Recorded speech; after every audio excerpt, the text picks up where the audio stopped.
Hi, welcome to Asha's Makeup Spectrum. Want to master this smoky eye look in just 2 minutes?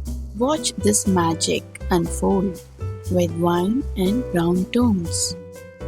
Starting with the Kajal, I have applied on the waterline as well as I have smudged it over the waterline. The same Kajal I have applied on the upper lash line.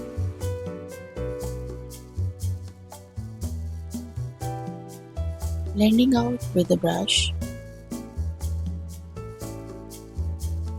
Now I have applied a black eyeshadow over the kajal.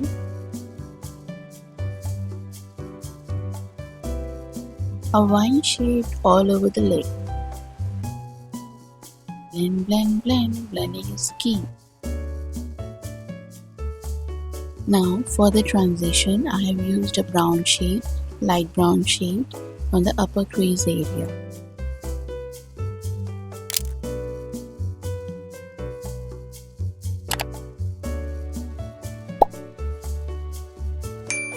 I have used the lashes, but you can go only with the mascara as well.